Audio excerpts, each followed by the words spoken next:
Baik, kembali lagi bersama kami di Embaran Bacerita. Pada kali ini kami kedatangan salah satu narasumber yang akan ditemani oleh saya selaku host, dan juga narasumber kali ini tidak kalah menarik dari narasumber yang sebelumnya. Karena pada topik di Embaran Bacerita kali ini kita akan membahas isu-isu pendidikan terus terkait juga dengan kepemudaan. Mari kita sapa Bung atau kakak Manu Hindom. Apa kabar kakak? Kabar baik. Jadi sobat Embaran Media di mana saja Anda berada, saya sering biasa panggil kakak. Jadi kali ini ya mungkin sudah tergantung ya. Dapat di jalan saya selalu sapa kakak, mau dapat dimanapun saya selalu sapa kakak. Kalau panggil abang terlalu canggung. Siap. Oke kak. Sobat Embaran Media di mana saja Anda berada, Kakak Manu ini juga sedikit saya menyampaikan, Kakak Manu ini juga sebagai ketua FAFA mengajar ya? Iya. Ketua FAFA mengajar dan juga banyak pengalaman di berbagai organisasi. Nah, mungkin untuk para sobat Embaran Media bisa tahu, mungkin Kakak bisa menyampaikan sedikit terkait perkenalan diri, karena biasanya di Embaran Bercerita itu sebelum kita mengawali semua itu pasti sudah wajib lah harus narasumber memperkenalkan diri supaya sobat Embaran Media di mana saja berada bisa mengetahui. Silakan Kak. Baik, terima kasih sekali. Luar biasa kesempatannya diberikan sama Embaran Media. Dan perkenalkan, nama saya Immanuel David Yantri Hindom, biasa dipanggil Immanuel, Kak Manu, Kak Noel, atau Kak El, ya terserah dari teman-teman saja yang memanggil saya. Dan di sini terkait isu yang akan kita bahas malam ini tentunya terkait masalah pendidikan ya dan kepemudaan. Di sini saya dipercaya juga sebagai ketua dari komunitas Sosok Mengajar. Dan juga di sini terkait kepemudaan tentunya ada beberapa organisasi ataupun komunitas lainnya yang memang di sini menjadi ruang gerak saya bersama anak-anak muda di Fakfak. Jadi tidak hanya pendidikan, ada isu-isu pariwisata, ada isu-isu pecinta alam, dan keagamaan pun juga menjadi bagian dari bagaimana saya berinteraksi di masyarakat, khususnya di kalangan anak muda. Seperti itu. Baik, berarti Kakak ini banyak ya masuk di organisasi ya? Betul sekali. Komunitas banyak juga. Betul sekali. Ya, setahu saya Kakak ini juga masuk ke HPI ya? Iya. HPI, Himpunan Pramuwisata Indonesia. Iya. Nah, sebagai humas juga ya? Sebagai humas. Wah, luar biasa. Iya, betul sekali. Nah, kakak, ini kan sebelum kita masuk ke topik ya, topik pembahasan, mungkin sedikit ya kita tahu lah, kita harus mengenal kakak ini kan juga sebagai PNS ya? Iya, PNS juga. Nah, karir kakak di PNS itu sebagai apa kakak? Oke, baik, terima kasih. Jadi memang benar ya, selain tadi aktif di berbagai organisasi, pada prinsipnya job utama saya adalah sebagai pelayan masyarakat, sebagai ASN pemerintah Kabupaten Fakfak. Dan PNS-nya itu sejak 2015, dan 2015 saya dipercayakan di Dinas Pekerjaan Umum, Penataan Ruang, Perumahan Rakyat dan Kawasan Pemukiman Kabupaten Fakfak. Dinas sendiri. Iya, kurang lebih ya tahun ke-9 ya di Dinas PUPR, dan di PUPR sendiri saya dipercayakan saat ini sebagai Kepala Subbagian Perencanaan dan Pelaporan. Jadi tupoksinya sangat luas sekali, khususnya berbicara mengenai perencanaan infrastruktur yang ada di Kabupaten Fakfak pastinya. Nah, oke kakak, bicara kakak juga kan sebagai ASN terus banyak berkecimpung di berbagai organisasi. Nah, saya juga sering mengikuti kakak di sosmed. Iya. Nah, kakak punya aktivitas yang sangat luar biasa, padat. Betul sekali. Nah, itu cara membagi waktu itu bagaimana, manajemen waktunya? Iya, pastinya kita semua diberikan waktu yang sama ya, 1 kali 24 jam gitu. Selanjutnya, bagaimana kita melihat bahwa peran kita itu seperti apa? Artinya dalam keluarga, di rumah, kita sebagai anak, kita sebagai abang, kakak, adik, seperti itu, ya lakukanlah seperti itu. Kemudian ketika kita di lingkungan pekerjaan, di kantor, pastinya ketika kita punya tanggung jawab, tupoksi sebagai seorang ASN, pelayan publik, lakukanlah semaksimal mungkin. Seperti itu. Artinya ketika ada tugas, tanggung jawab itu diutamakan, diselesaikan dulu seperti itu. Dan juga kita tahu bahwa dalam sebuah organisasi kantor khususnya itu tidak hanya kita saja, pastinya ada rekan-rekan kerja. Jadi bagaimana Ya. kita membagi tanggung jawab seperti itu. Sama halnya ketika di luar jam kantor, saya juga berinteraksi dalam berbagai organisasi pun sama gitu kan. Artinya kita melihat bahwa di sini tidak hanya kita saja gitu. Artinya dalam sebuah komunitas, organisasi, kita sebagai ketua, kita sebagai sekretaris, ataupun koordinasi divisi lainnya, pasti punya peran-peran. Dan jangan lupa kita punya anggota tim yang hebat juga seperti itu. Jadi bagaimana fungsi kita untuk bisa memberikan rasa tanggung jawab itu hanya eh, bukan diri kita saja, tapi orang yang lain juga, teman-teman kita, Ya. rekan komunitas kita, berikan mereka kepercayaan diri untuk melakukan tanggung jawab itu. Kenapa? Karena biar nantinya ketika kita ada maupun tidak ada di organisasi tersebut, tetap aktivitasnya Tetap jalan. jalan saja. Berarti saling Seperti membantu. itu. Saling membantu. Dan memang itu tadi, jadi tidak hanya tipsnya itu yang pertama tadi menyadari peran-peran kita secara profesional betul. juga, tanggung jawab kita, dan terlebih penting adalah bagaimana kita jangan lupa bahwa dalam membagi waktu 1 kali 24 jam itu ada waktu-waktu khusus juga untuk kita, istilahnya waktu senggang untuk beristirahat, untuk me time, untuk kita membuat sesuatu yang memang kita itu merasa bahagia gitu. Ya, Jangan betul. lupa membahagiakan diri sendiri gitu ya.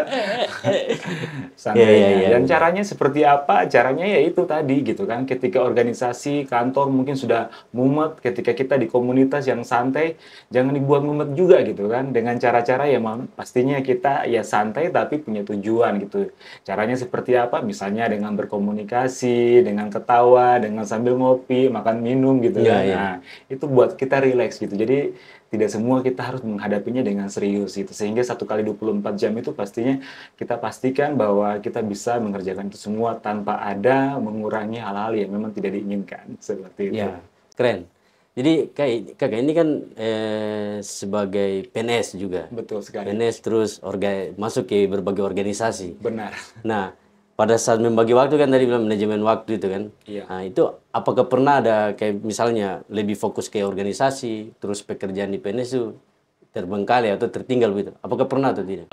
Sejauh ini aman ya. Artinya Aman ya? aman dalam artian bagaimana tadi fungsi-fungsi itu saya jalankan secara disiplin, sesuai dengan prosedur, kemudian tanpa ada ini satu yang lebih apa seperti itu, tidak. Artinya kita bagaimana peran kita tadi gitu. Mau itu di kantor, mau itu di komunitas, mau itu di pelayanan juga, kemampuan kita bagaimana kita membagi waktu, berkomunikasi gitu, kemudian kita bagaimana menempatkan peran kita seperti itu. Dan memang ketika kita diberikan tanggung jawab itu, usahakan minimalkan ya, jangan ada yang kita membuat sesuatu yang istilahnya ya udah nanti kerjaannya ntar-ntar dulu gitu kan. Iya. Berarti komitmen dengan waktu. Ya, Kuncinya itu komitmen dengan waktu, sobat Embaran ada Media. tanggung jawab dikerjain gitu kan, jangan Iya, iya, dilihatin gitu.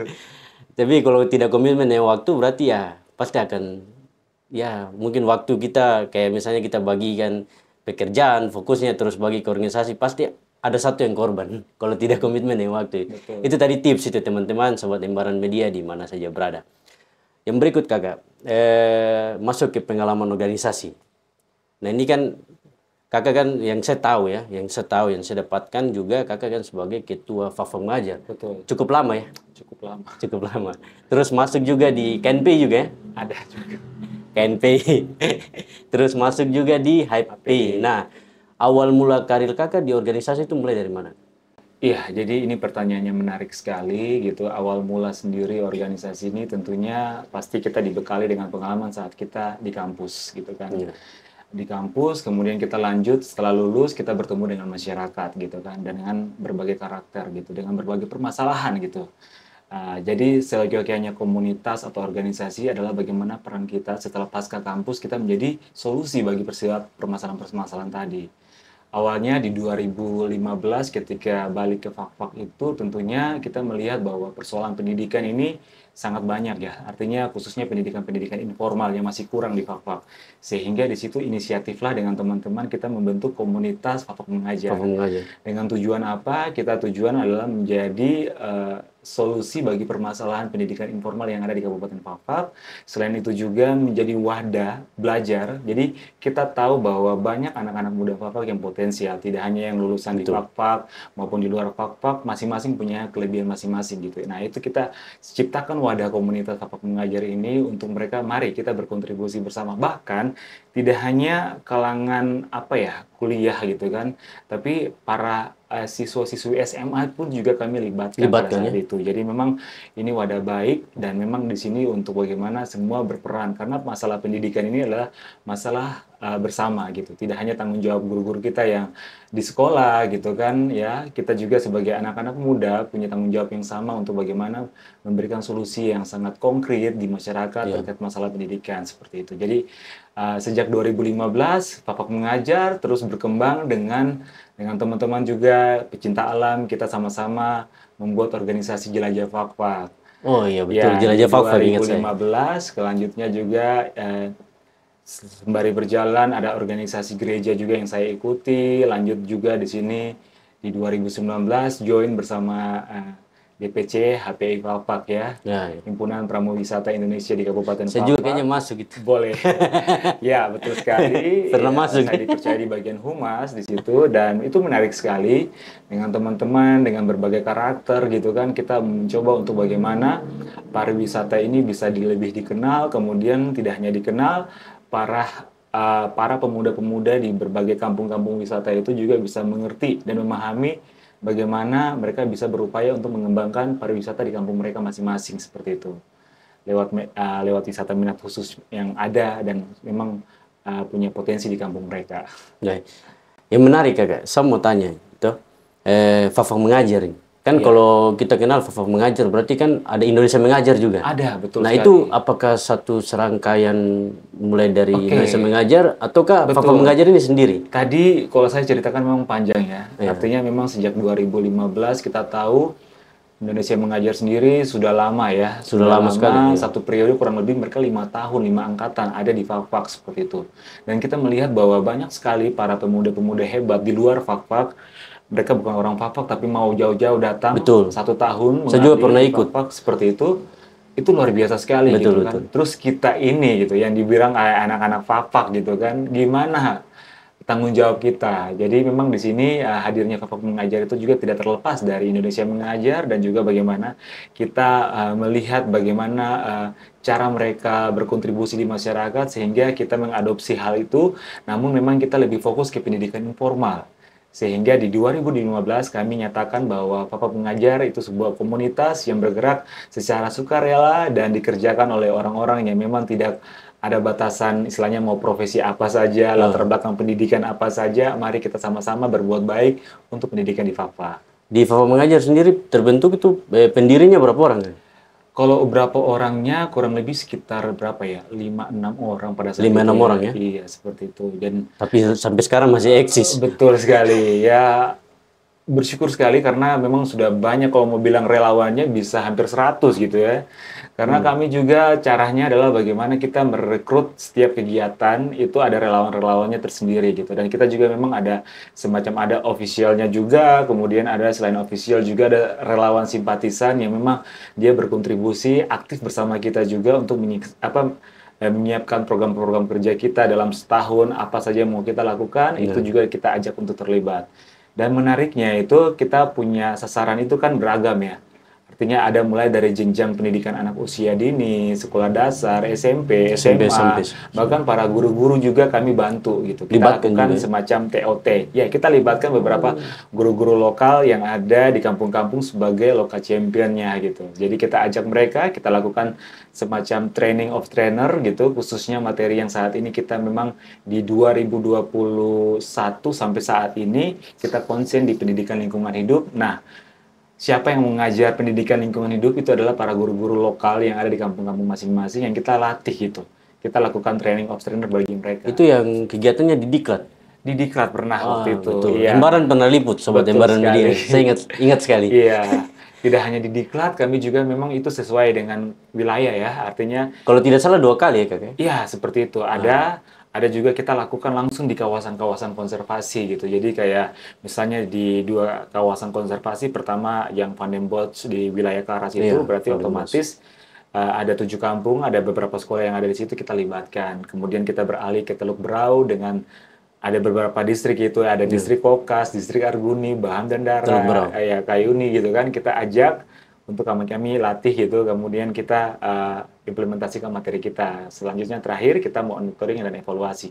Pun juga kita lakukan di kota. Jadi kota ini sebagai kawasan penyangga konservasi seperti itu. Jadi memang ada beberapa sekolah yang di wilayah kota Fafak sendiri, dari Pariwari kita ajak, dari Fafak ajak, Fafak Tengah kita ajak, untuk sama-sama kita lakukan implementasi TOT dari modul pendidikan lingkungan hidup yang kita Pendidikan miliki. lingkungan hidup. Iya, Iya, bersama betul. teman-teman dari Yayasan Konservasi Konservasi Indonesia. ya. Berarti kolaborasi ada Kolaborasi, iya sejak 2021 kami berkolaborasi 2021. dengan teman-teman Yayasan Konservasi Indonesia. Di 2022 ya? Ya. 2022, 2023 2023 gitu ya, ya. betul. Terus kakek saya lebih menarik Iya. membahas terkait Fafak mengajar. Boleh. Nah, Fafak mengajar karena tadi kakak kan sampaikan, Kemanu sampaikan bahwa terbentuk di 2015. Betul. Nah, 2015 dengan 7 6 orang ya. Iya. 6 sampai 7 orang.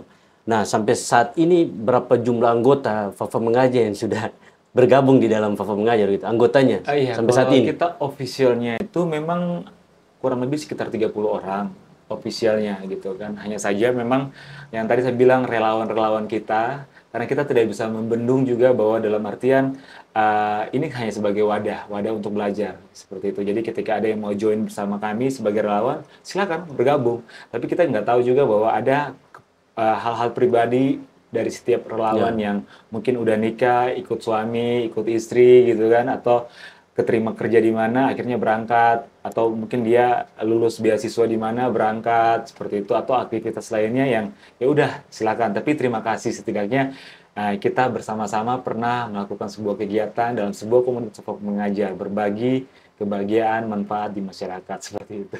Ya, luar biasa Fafak mengajar. Terus kayak saya ini ikuti di sosmed ya, karena Oh, iya. kalau komunitas di Fafak ini saya tidak tahu ya, karena saya sering ikuti sosmednya Fafak mengajar. Nah, Iya. karena di Fafak mengajar itu ada, saya lihat bahwa ada perekrutan ya, Iya, ada perekrutan, betul sekali. Nah, itu sejauh sampai saat ini juga masih terus dilakukan perekrutan itu. Itu apakah satu program memang setiap per jangka 1 tahun atau bagaimana kan? Iya, jadi memang itu menjadi program rutin kami seperti itu. Jadi tiap tahunnya juga memang kita lakukan open recruitment bagi anggota baru, karena kita percaya juga bahwa banyak kan yang bertanya, gimana cara join sama Fafak mengajar gitu pasti kan? kan Jadi banyak. pasti banyak sekali. Jadi ya kita buka ruang-ruang itu untuk bagaimana kita mengajak mereka bergabung bersama kami seperti itu. Dan kita juga punya prosedur sendiri, mulai dari seleksi administrasi, kemudian ada wawancara, kemudian ada gathering, sehingga sampai dengan pengukuhan seperti itu. Semua punya tujuan masing-masing pasti. Pembekalannya juga Ya, dapat ya. ada pembekalan kita lakukan. Itu kalau tidak salah pembekalannya di pantai ya. Iya, seperti itu. Jadi Saya ikuti terus. betul, pembekalan itu kita lakukan karena menarik ya, bahwa semua mau menjadi orang yang aktif berorganisasi, tapi bagaimana menyadari peran-peran mereka, menyadari bagaimana mereka bisa membagi waktu, menyadari bahwa mereka ketika terjun di organisasi harus menjaga komitmen mereka gitu. Artinya kita jangan hanya coba-coba kan masuk ke organisasi itu, hanya coba ya udah saya ikutin organisasi itu karena organisasi itu mungkin namanya besar, jadi saya numpang gimana atau tidak. Jadi seperti itu kita benar-benar seleksi. Selain itu kita juga bagaimana pengembangan diri mereka gitu. Jadi sebagai anggota kami di komunitas Fafak mengajar, kita juga mengajak mereka untuk mari kita sama-sama belajar pengembangan diri, karakter kita gitu. Sebagai seorang relawan itu kayak gimana sih gitu kan? Kita nggak dibayar iya, tapi kita mampu. Jadi bukan hanya buat kegiatan-kegiatan saja, Betul tapi sekali. lebih ke karakter Betul, diri juga. karena tadi Fafak didapat ya. mengajar hanyalah sebuah wadah. Wadah ini bukan hanya wadah kita berkegiatan saja, tapi wadah untuk bagaimana secara personal dari setiap anggota belajar. Pun sama, ketika saya menjadi ketua, bukan berarti saya sudah lebih senior, saya lebih berpengalaman, saya punya, ketika ada rekrut anggota baru, oke, ini tantangan bagi saya untuk belajar dari setiap karakter anggota-anggota baru mereka yang bergabung dengan kami. Oh, si A begini, si B begini, si C begini. Oh, mereka punya nilai-nilai positif yang saya bisa pelajari, seperti itu. Kakak sudah jadi ketua FAFA mengajar berapa tahun? 9.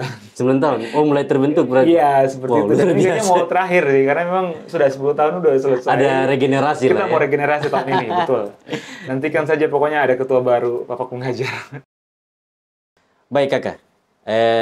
Selanjutnya kita tadi kan sudah panjang lebar membahas terkait FAFA mengajar ya. Betul. FAFA mengajar. Karena saya tertarik sekali bahas FAFA mengajar. Seingat saya di 2021 ya kita pernah kolaborasi Betul, ya, Kak? betul, betul. Buat Banyak satu sekali. kegiatan. Mulai dari COVID itu juga pernah kolaborasi. Betul, Kita mencari dana ya untuk bantu Betul. sumbangan COVID itu, ya. untuk pasien-pasien COVID. Betul, Ingat betul, sekali. betul. Nah itu Embaran juga ya dengan atas kepercayaan teman-teman di komunitas, beberapa komunitas, Embaran juga dipercayakan untuk masuk juga turut bergabung ya. FAFA mengajar di dalamnya, jelajah fak-fak, Betul, HPI, seingat saya. Terus di 2021 juga Sobat Embaran Media di mana saja berada, saya dengan Kakak Manu juga pernah buat kegiatan festival ya, Betul, anak festival muda. anak muda. Nah itu masih masa-masa COVID, tapi kita berani Berani dong. untuk buat kegiatan dan alhamdulillah kegiatannya berjalan yang baik, lancar dan memang banyak mendapatkan ya mau bilang pujian bukan ya, ya apresiasi oleh karangan pemuda maupun juga masyarakat. Kakak yang berikut juga, kalau bicara FAFA mengajar berarti kan kita tahu bahwa itu pendidikan. Betul. Nah ini kakak sebagai ketua FAFA mengajar melihat pendidikan di fak-fak ini hingga di tahun 2024 ini sudah berjalan sejauh mana? Oke, jadi masalah pendidikan ini luas ya. Karena kita berbicara pendidikan ini otomatis kita melihat bahwa sebuah proses panjang Ya. pembentukan karakter dari setiap jenjang, mulai itu dari tadi usia dini sampai dengan dewasa, yang mana di situ setiap jenjangnya itu pastinya ada ibaratnya kita memberikan pupuk yang baik, ilmu yang baik, dia akan berbuah yang baik seperti itu. Jadi memang menjadi sebuah tanggung jawab bersama, sehingga kalau saya melihat di sini adalah bagaimana pendidikan karakter.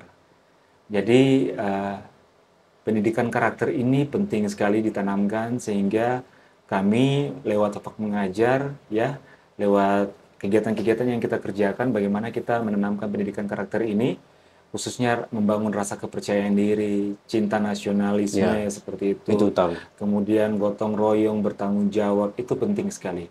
Jadi ketika kita FAFA mengajar, relawan FAFA mengajar melakukan kegiatan, itu nilai-nilai itu yang kita upayakan untuk kita tanamkan kepada adik-adik yang kita temui seperti itu.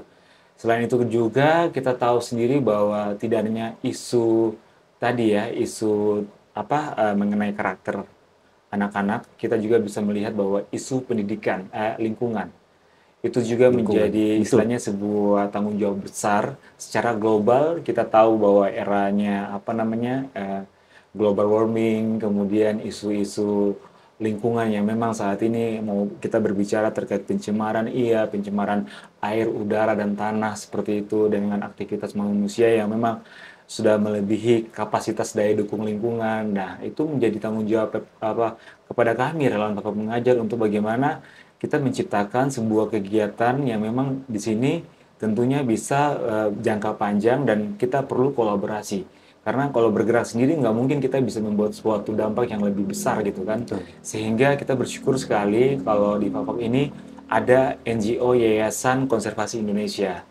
Ya, itu kita berkolaborasi dengan mereka. Selain itu juga kita percaya juga bahwa kita punya tenaga-tenaga guru yang handal di masing-masing kampung yang memang bisa kita ajak untuk bagaimana kita merangkul mereka menjadi penggerak di situ, menjadi seorang yang memang nantinya menjadi ujung tombak untuk bagaimana menyampaikan nilai-nilai pendidikan lingkungan baik dan benar itu untuk diajarkan kepada para siswa-siswi di sekolah mereka masing-masing. Jadi dua isu besar ini saja sih kalau yang memang kami melihat dari FAFA mengajar yang apa yang selama ini kita kerjakan.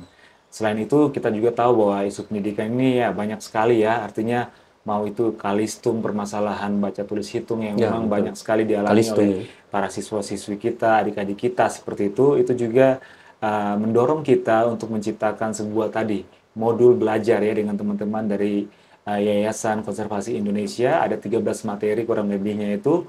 Di situ juga ada pelajaran yang sifatnya dia implementatif gitu. Jadi bagaimana kita mengenal sampah, bagaimana kita mengenal apa ekosistem, ya bagaimana kita mengenal juga dampak-dampak dari kerusakan lingkungan, hutan dan lain-lain seperti itu semua ada dalam modul yang kita ajarkan. Dan cara bermainnya pun juga pasti melibatkan bagaimana siswa-siswinya untuk kemampuan membaca ada, menghitung ada, seperti itu. Jadi memang sekali bermain itu bisa semua sama-sama Langsung belajar ya. gitu. Iya. Jadi memang kita tahu juga bahwa karakter kita anak-anak Papua, Fak-Fak itu dinamis gitu. Mereka kan lincah-lincah gitu kan. Kemudian mereka juga sering berinteraksi dengan kehidupan alam di sekitar mereka, ekosistem yang mereka tinggal seperti itu. Baik itu di pantai, baik itu di hutan, di gunung seperti itu. Jadi memang pendidikan modul lingkungan hidup yang kami miliki ini itu bisa kita menjawab permasalahan-permasalahan tadi yang kita harapkan bersama seperti itu. Ya, memang lingkungan hidup ini menjadi tantangan sih. Betul sekali. Tantangan sekali. Apalagi kalau lingkungan hidup berarti bicara sampah ya. Iya, Sampah. Nah, memang bagus kalau untuk mau terapkan pendidikan di Fak-Fak itu mulai dari mendidik anak-anak atau generasi muda ini mulai dari pendidikan betul, lingkungan. betul. Betul. Saya sepakat sekali. Sepakat sekali. Pendidikan lingkungan dulu terapkan mereka supaya bisa menjaga ekosistem ya. Betul sekali. Menjaga ya. lingkungan kita. Apalagi kalau kita melihat di Jalan Baru itu sampah tidak pernah habis. Iya. Karena pada saat pagi petugas kebersihan ya, Betul. petugas kebersihan dari dinas PU dari pemerintah daerah sudah melakukan kerja ambil sampah dan sebagainya pembersihan. Sore pun juga pasti kotor. Nah, akan berulang terus kayak begitu. Benar sekali. Ini memang jadi tantangan buat kita semua. Iya. Nah, memang ini sangat luar biasa, Kakak. Betul. Faham Mengajar mungkin sudah terapkan, bukan mungkin ya, memang sudah terapkan ya, terapkan pendidikan lingkungan hidup. Betul. Nah, terkait pendidikan lingkungan hidup kan tadi Kakak sampaikan bahwa sudah buat di beberapa wilayah ya. Betul. Mulai dari Teluk Berau, kawasan Teluk Berau, Pandembos, Karas, dan masuk ke kota. Iya. Nah, sejauh ini Kakak dari tiga kawasan ini Kakak melihat bagaimana respon anak-anak atau generasi muda Fak-Fak ini terkait dengan pendidikan lingkungan hidup. Benar sekali. Ini pertanyaan menarik ya. Kenapa? Karena memang itu yang kita harapkan adalah bagaimana karakter anak ini kita bisa ubah gitu. Dan itu sudah bisa kita lihat dari bagaimana cerita-cerita di masyarakat ketika kita sudah melakukan implementasi pendidikan lingkungan itu, ada anak-anak tertentu yang memang mereka menyampaikan atau lewat cerita orang tuanya, misalnya mereka mulai melarang orang tuanya untuk tidak membuang sampah di laut, Ya. kemudian tidak menebang pohon mangrove sembarangan berlebihan seperti itu. Dan saya rasa bahwa dengan cerita-cerita tadi itu sudah menjadikan sebuah hal yang memang istilahnya itu yang diharapkan. Berarti ilmunya dapat. Ya, seperti Ya. itu. Ya, karena memang kita tahu bahwa mengenai persoalan sampah yang utama ini adalah kepedulian atau kesadaran dari masyarakat itu sendiri. Dan kami, Fak-Fak Mengajar, menyadari hal itu sehingga kita percaya ketika kita melakukannya lewat pendidikan ke anak-anak usia dini, SD seperti itu, kita yakin itu akan tertanam bagi mereka gitu. Dan mereka kelak menjadi orang yang dewasa yang bertanggung jawab untuk tidak membuang sampah dan menjaga lingkungan di sekitar mereka. Seperti itu. Luar biasa. Baik, Kakak. Sobat Embaran Media, ini masih dalam pembahasan terkait pendidikan, tapi kita lebih ke lingkungan hidup ya, lingkungan hidup, karena di program Fak-Fak Mengajar sendiri sudah menerapkan pendidikan lingkungan hidup mulai dari anak-anak sekolah dasar, sehingga ini memang menjadi ya dampak positif sekali buat generasi muda yang akan datang. Nah, Kakak Manu, ini kan orang lihat saja ya di Fak-Fak, apalagi di Jalan Baru ya, di Jalan Baru. Tadi Kakak sudah menjelaskan lebih detail bahwa sudah membuat program di 3 kawasan ya, 3 kawasan terkait dengan pendidikan lingkungan hidup. Betul. Nah, Kakak sendiri sebagai ketua Fak-Fak Mengajar ya, Fak-Fak Mengajar. Nah, ini melihat ini tantangan berat sebetulnya.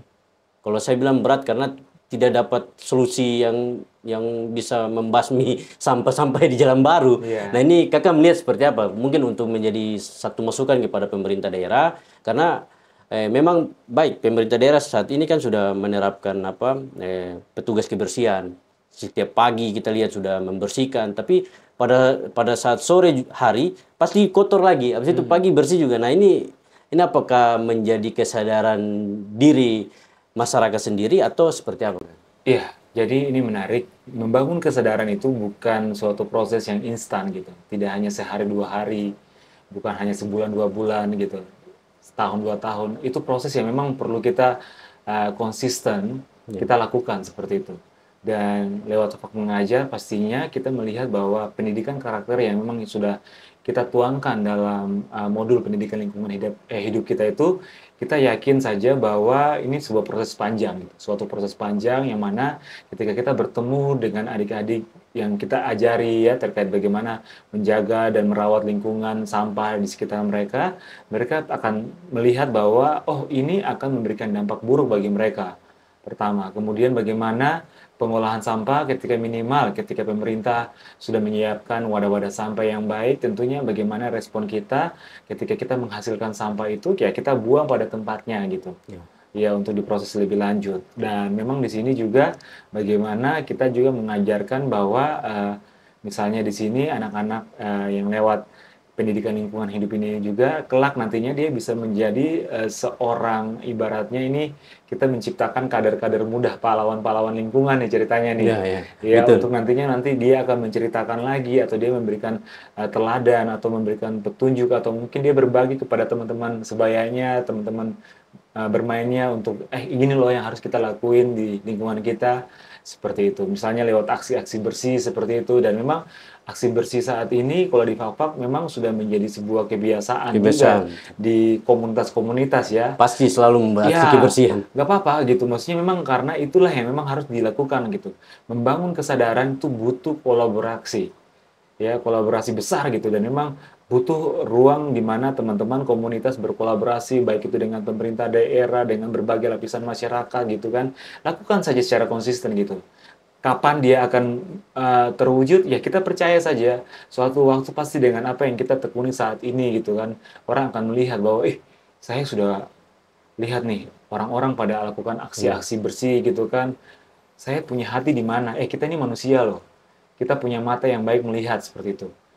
Kita coba gunakan hal seperti itu ya, artinya kita sudah melihat orang-orang yang kerja mulai dari pagi ngangkut sampah, bersihkan sampah seperti itu. Apakah iya hati kita itu nggak tega ketika kita hanya istilahnya makan sesuatu, bungkusnya kita buang sembarangan gitu, atau mungkin kita sudah melihat itu sudah dibersihkan baik dan indah gitu, terus kita mencoba untuk ya sudah bodo amat lah, ya ini bungkus ini atau sisa makanan ini saya buang sembarangan seperti itu. Hey, janganlah seperti itu. Berarti Gunakan butuh hati kesadaran kalian. diri. Iya, gitu. Karena Untuk kebersihan lebih itu bagian peka. dari iman. Betul sekali kan. Ingat teman-teman sobat Embaran Media di mana saja berada, kebersihan itu bagian dari iman, kesadaran Asik. iman. Asik. Jadi menjagalah lingkungan supaya kita tetap bersih, supaya ya terlihat lingkungan kita ini ya menjadi apa ya, menjadi sangat indah, sejuk dan sebagainya. Oke, selanjutnya kakak, kita tadi sudah panjang lebar juga membahas terkait pendidikan ya, Iya, pendidikan di Fakfak. Nah kakak juga kan sebagai salah satu anak muda Fakfak, anak muda Fakfak. Iya. Saya katakan Fakfak karena memang marga Hindom. Iya, betul sekali. Anak asli Fakfak ya. Siap. Anak asli Fakfak. Kakak melihat sejauh ini perkembangan pemuda di Fakfak ini seperti apa kakak? Iya, jadi luar biasa ya. Artinya kalau dalam lingkungan organisasi, komunitas yang saya lihat ini ada berbagai komunitas yang terbentuk, organisasi yang terbentuk berdasarkan minat-minat khusus yang mereka miliki gitu kan. Tidak hanya di bidang tadi edukasi atau literasi atau bidang pariwisata, pecinta alam ya. Ada bidang-bidang lainnya seperti kayak misalnya ada olahraga-olahraga tertentu, kemudian ada seni gitu kan. Nah, jadi banyak nih ceritanya. Artinya banyak kekuatan generasi muda Fakfak ya, memang istilahnya ya sewajarnya harus seperti itu gitu. Sehingga itu menjadi sebuah kekuatan positif yang bisa kita jual dan bisa kita banggakan sebagai bagian dari bagaimana kita membangun Fakfak bersama-sama seperti itu. Betul. Peran pemuda itu sangat penting ya Sangat untuk penting. pembangunan. Tidak hanya saja harus pemerintah jalan sendiri, tapi peran pemuda ya, kayak ya, peran pemuda sangat penting. Apalagi tadi melalui terobosan-terobosan ya dari Fakfak Mengajar, program-program dari Fakfak Mengajar itu sangat luar biasa. Tadi kakak sudah sampaikan terkait dengan program Fakfak Mengajar yaitu pendidikan lingkungan hidup. Betul. Nah itu memang saat ini ya itu sebagai penerapan ya ilmu untuk generasi muda yang akan Betul datang. sekali. Oke kakak, kembali lagi pemuda ya, bahas pemuda. Nah, saya ingin tahu latar belakang pendidikan kakak karena saya baru mendapat informasi ya, kakak mendapat salah satu beasiswa. Iya, Nah, beasiswa ini keren, beasiswa di luar negeri ya kakak ya. iya. Selamat kakak, Terima kasih. semoga sukses selalu. Amin, amin. Nah, salah satu beasiswa ya, LPDP. LPDP, iya. LPDP. Nah, mungkin kakak bisa menyampaikan sedikit terkait latar belakang pendidikan, terus bagaimana cara mendapat beasiswa LPDP itu. Iya, terima kasih. Jadi mengenai latar belakang pendidikan tentunya panjang sekali ya. Saya di sini TK dari TK Sukacita, Sukacita ya. YPPK Sukacita, kemudian lanjut YPP, SD YPPK Sukacita yang di mana? di Puncak situ, di depan gereja Katolik. Oh, Ya. Katolik. Ya. Oh. Lanjut SD YPPK Santo Agustinus, SMP-nya SMP YPPK Santo Don Bosco, lanjut SMA-nya SMA 1 Fakfak ya, SMA Semansa ya? Semansa Fakfak. Siapa sangka ya? Siapa sangka. Lanjut di sini kuliahnya saya di Institut Pertanian Bogor yang saat IPB ini ya? sudah berubah nama menjadi IPB University dengan jurusan Teknik Sipil dan Lingkungan. Lanjut di sini yang tadi disampaikan ya, ini baru saja saya menerima hasil pengumuman sebagai penerima beasiswa Magister Luar Negeri Putra Putri Papua. Berarti kakak salah satu anak Fakfak sendiri yang dapat beasiswa deh. Untuk luar negeri. Wih, luar biasa. Jadi teman-teman pemuda di mana saja, mau sobat Embaran Media di mana saja berada, beasiswa itu bukan hanya di pemerintah daerah ya kakak ya. Bukan hanya di pemerintah daerah. Tapi banyak beasiswa di luar sana yang bisa mengantar kita sebagai anak muda untuk melanjutkan karir pendidikannya. Baik itu beasiswa ya di BUMN ya, BUMN juga ada ya kakak. BUMN ada, terus perusahaan-perusahaan juga pasti ada ya. Iya. Ada. Nah, kuncinya satu, tergantung kemauan kita saja. Kita berani untuk mencoba ya kakak ya. Mencoba, pasti dapat. Contohnya kayak kakak mana yang sebelah saya ini. Iya, betul sekali. Tapi perjalanannya bagaimana kakak sampai dapat beasiswa LPDP itu? Baik, jadi LPDP ini sendiri merupakan lembaga pendanaan oleh Kementerian Keuangan yang diberikan kepada kita semua di luar sana yang ingin melanjutkan pendidikan S2 maupun S3. Dan di sini ada beberapa kategori, dan di awal tahun 2024 sekitar bulan Januari Februari itu saya mencoba untuk mendaftarkan diri saya sebagai calon penerima beasiswa lewat jalur tadi Magister Luar Negeri Putra Putri Papua, afirmasi seperti itu. Afirmasi ya? Betul sekali.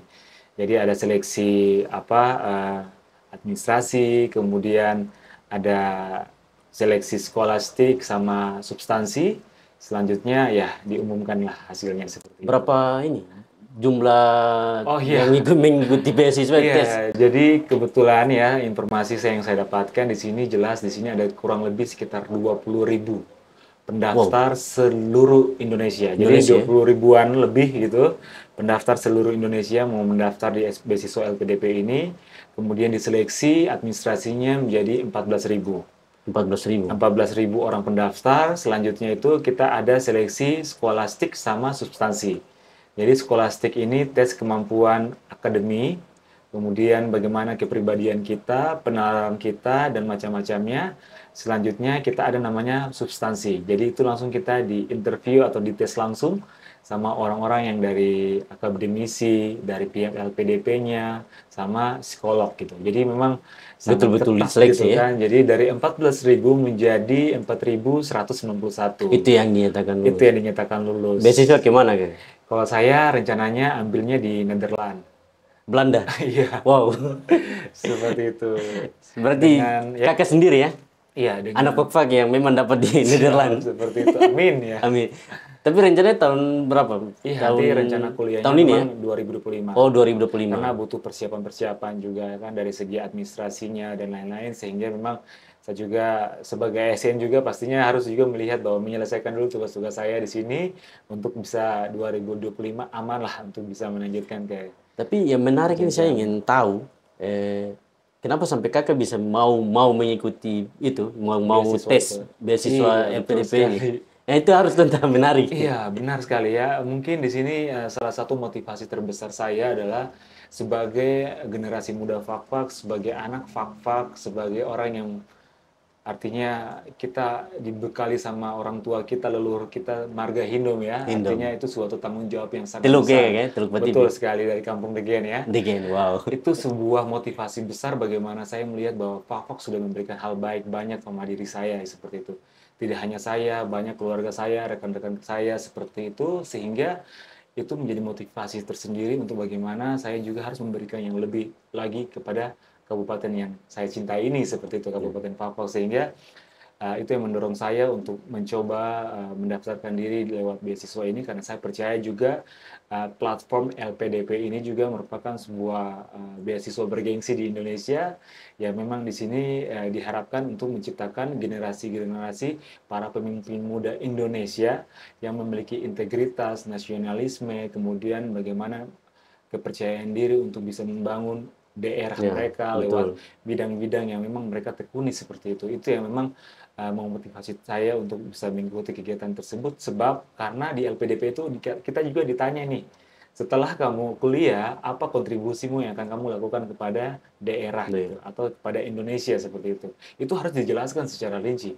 Bahkan itu kita nulis dalam sebuah esai yang kurang lebih sekitar 1.500 kata Oh, banyak. sampai dengan 2.000 kata itu. Kita Banyak wajib tulis sekali. gitu. Iya, seperti itu. Dan itu memang harus konkret dan real bisa dilakukan seperti itu. Kalau yang mengambang-ambang ya artinya kita harus memang konsen saja seperti itu. Benar-benar real dan bisa diimplementasi. Wow, luar biasa kakek. Betul. Tesnya itu secara online atau? Iya, jadi memang tesnya itu se-Indonesia ya. Jadi Ya, ya. pihak LPDP-nya itu menyiapkan platform secara online juga. Jadi lewat administrasi mereka kita kirimkan ke website mereka, mereka Oh, seleksi di langsung ya, situ. Ya, LPDP. kita upload segala dokumen-dokumennya itu yang menjadi persyaratan kita upload, diseleksi. Kemudian ada tes skolastik tadi itu mereka istilahnya secara online juga lewat Zoom gitu, dan dipastikan itu tidak ada orang-orang yang ada di ruangan kita, benar-benar tertutup dan kamu sendiri yang berhadapan dengan laptop dan kamu mengerjakan Itu tugas-tugasnya. berapa bulan kakak mengikuti sekolah itu? Itu enggak, itu tesnya itu Oh, sehari sehari aja, aja ya? iya, tapi memang sudah dijadwalkan. Selanjutnya tes tadi substansi yang nanti ada 3 penanya dari berbagai latar belakang, akademisi, LPDP, sama psikolog yang langsung nanya nih keseriusan kita sejauh Berarti mana gitu. via online. Via online Oh, juga. langsung Seperti itu. tembus Ya, puji masuk Tuhan. dalam 4.000 4.191. di Belanda ya. Ya, amin. Luar biasa. Ya, seperti itu. Baik kakak, tadi kan sudah menyampaikan ya, kakak sudah tembus ya dari 4.000 menjadi salah satu ya. Iya, Dari 4.000 sekian-sekian ya. iya. 4.000 berapa kakak? 4.191. 191 dari Iya. 20.000. 20 ribuan peserta Wow. yang daftar. Anak Fak-Fak salah satu saja yang lolos ya. Oke. Tadi kita sudah bahas juga panjang lebar terkait dengan program-program Fak-Fak mengajar, terus pendidikan lingkungan hidup, kepemudaan. Nah, ini saya ingin sedikit mau tahu harapan kakak untuk Fak-Fak ke depan ini seperti apa. Terkhususnya juga pemuda Fak-Fak, generasi muda ya. Seperti apa kakak? Iya, baik. Jadi ini sebuah proses yang memang menjadi perhatian untuk kita semua. Saya diminta untuk memberikan harapan atau motivasi. Saya juga melihat bahwa saya masih sangat terbatas juga. Namun pastinya di sini kita harapkan bahwa kita mau Fak-Fak lebih baik, kita mau Fak-Fak lebih maju, kita mau Fak-Fak lebih sejahtera seperti itu. Terus kita boleh saja menyampaikan keluh kesah kita gitu. Tapi sekarang sebagai anak muda, jadilah sebagai solusi dari setiap permasalahan yang ada di masyarakat. Seperti itu. Caranya seperti apa? Teman-teman muda Fak-Fak itu sudah punya kelebihan, artinya sudah punya talenta yang memang luar biasa. Temukan talenta kalian, kemudian peran kalian seperti apa, dan lakukan lewat bagaimana kalian melihat kolaborasi gitu. Artinya kita tahu bahwa perubahan itu bisa kita wujudkan ketika kita mau berkolaborasi bersama seperti itu. Jadi tidak hanya kita bergerak secara pribadi saja ya, tapi bagaimana kita bisa bergerak secara bersama-sama. Dan satu hal lagi tentunya kita tahu bahwa kita mau Fak-Fak bangga kan. Artinya mari kita sama-sama buat Fak-Fak bangga dengan cara teman-teman jadi diri sendiri dan lakukan yang terbaik seperti itu. Rawatlah masa muda kalian dengan hal positif hingga bagaimana kalian bisa menjadi seorang yang memang tidak perlu berkata-kata banyak. Mereka akan melihat sosok kalian dan mereka akan melihat bahwa kamu adalah teladan bagi mereka seperti itu. Oh, Demikian dari luar saya. biasa. Harapan motivasi Kagen. Siap. Kuncinya satu, teman-teman, sobat Embaran Media di mana saya berada, bekerja sama, kolaborasi untuk padamu negeri. Amin. Itu kuncinya. Saya ulangi lagi ya, bekerja sama, kolaborasi untuk padamu negeri. Amin. Luar biasa. Jadi 3 bukannya, bukan kampanye nih, jadi 3. Baik, teman-teman sobat Embaran Media di mana saja Anda berada, sudah 1 jam, hampir 1 jam lebih, saya ditemani ya, saya menemani, saya sebagai host, menemani Kakak Manu Hindom, selaku Ketua Fafa Mengajar, berbincang-bincang ya, berbincang-bincang yang sangat positif sekali. Amin. Terkait dengan pendidikan lingkungan hidup, terkait dengan kepemudaan. Oke, teman-teman sobat Embaran Media di mana saja berada, kalau kemarin ada Bung Arya, terus Bung Ismail, Bung Risman, kali ini saya kembali lagi untuk menjadi host, mendampingi salah satu narasumber yang memang sangat luar biasa menurut saya. Sangat ya memotivasi diri saya juga sebetulnya. Saya sempat juga bersama-sama Kakak Manu juga, ya kita membuat sebuah kegiatan, memang banyak ide ya, banyak kolaborasi sehingga sampai dengan kegiatan itu berjalan dengan sukses. Amin, amin. Oke, teman-teman sobat Embaran Media di mana saja Anda berada, saksikan terus Embaran Bercerita. Yang ingin bergabung bersama kami di Embaran Bercerita bisa menghubungi nomor di bawah ini. Mau dia tokoh pemuda, tokoh masyarakat, tokoh adat, maupun bakal calon bupati ya, bakal calon bupati. Mari, kita sangat terbuka. Ini menjadi ruang publik buat masyarakat Fakfak. Di tempat ini mungkin bisa melahirkan salah satu ide untuk atau gagasan untuk pembangunan Fakfak yang jauh lebih maju ke depan. Amin. Baik teman-teman sobat Embaran Media di mana saja Anda berada, saksikan terus Embaran Bercerita. Embaran Media, medianya Anda muda, informasi menjangkau Nusantara.